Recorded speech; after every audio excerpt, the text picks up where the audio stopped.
The Beyond Burger is made from pea protein and has been developed in a laboratory to taste like meat. The University of Michigan study calculates that it produces 90% fewer greenhouse gas emissions than beef and uses 99% less water. Every day I'm hearing about some new kind of mainstream fast food company putting this on their menu. Quite startling to me. They can't keep up with demand. It seems like to be almost an infinite market, so I'm not surprised that money is all over it. In 2017 and 2018, the burger's maker, Beyond Meat, was struggling to meet this growing demand. It decided to build a new factory and tripled production, allowing it to supply grocery stores and restaurant chains like Bolt Burger. Now, Beyond Meat's major rival, Impossible Foods, is also feeling the heat, facing criticism from its buyers as it struggles to keep up with demand. Impossible Foods produces a soy-based product called the Impossible Burger and other meat substitutes. After market testing the product, Burger King wants to roll out the Impossible Whopper in all its US outlets by the end of the year. McDonald's is also trying out a vegetable-based burger made by the world's largest food company, Nestlé.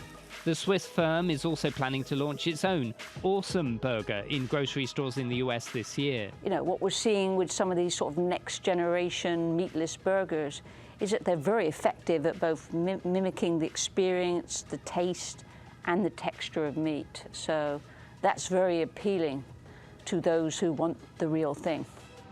A study by researchers in the UK and Switzerland found that meat and dairy foods are responsible for producing 60% of farming's greenhouse gas emissions. Livestock also uses 83% of all farmland worldwide. Companies like Beyond Burger and Impossible Foods have tapped into demand from those wanting to improve their diet and reduce their impact on the environment.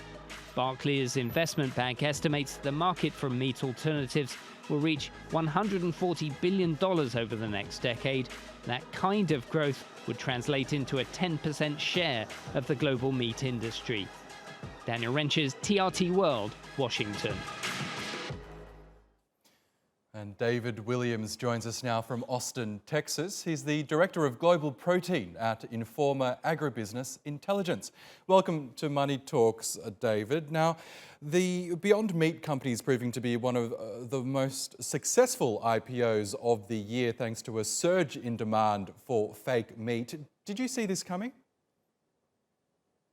Yeah, we have seen. We've been following this quite regularly, and we're definitely been on top of this situation. We are seeing, there's going to be some growth in this. The question is, when will this growth phenomenon get to be 1% of the total meat protein production in the United States? We think it's still 5 to 7 years out. There's also some challenges in distribution of this product. How does it get to the restaurants? How does it get to the retail stores? All these things are, going to be played out here in the next 12 to 24 months. Yes, now I want to talk more about the threat to the traditional meat industry in a moment, but few people could have predicted Beyond Market's wild success, apart from, of course, the early investors like Bill Gates and Leonardo DiCaprio. Why do you think they've done so well? Well, I think a little bit of it is just that there's a certain percentage of the population is looking for this type of product, and they're willing to pay, at a large percentage overage and a premium price for this type of product. So all these things are in play, and those types of investors have seen that coming for a long period of time. Now, through your analysis, how big do you think this industry will become? Well, I think it's going to be considered to be a niche market. If you're not over 5% of the total protein consumption in the United States or in the world, it is a small percentage, but still 5% of a total protein consuming public is a gigantic number of, all the 9 billion people potentially in the world. Those are all the things that are, it's going to be a large number, and it's only going to continue to grow going forward. So how worried do you think the traditional meat industry should be about the rise of so-called fake meat?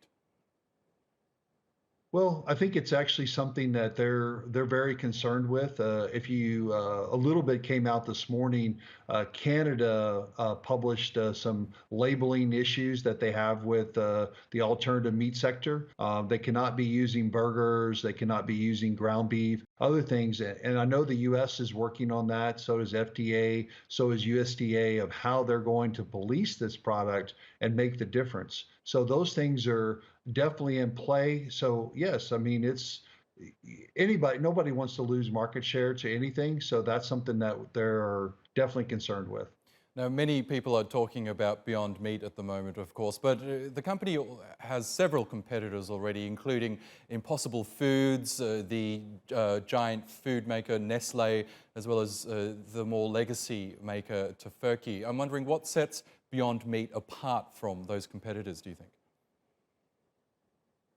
Well, I think a little bit of it is their investment, who they have behind their product today. I think they've been around here for 10 years, so they've been kind of meddling in the market for a long period of time. Not necessarily a they've been around in the distribution chain, so they understand the process. But they're going to have to, really step up their game to get their product to the consumers and be able to do that. We're continuing to watch them and look at that, and we see that they're having distribution problems of getting their product out to people, making the products, all those things. As demand rises, it's going to be a challenge. Okay, David Williams, we'll have to leave it there, but thank you for your analysis on Money Talks.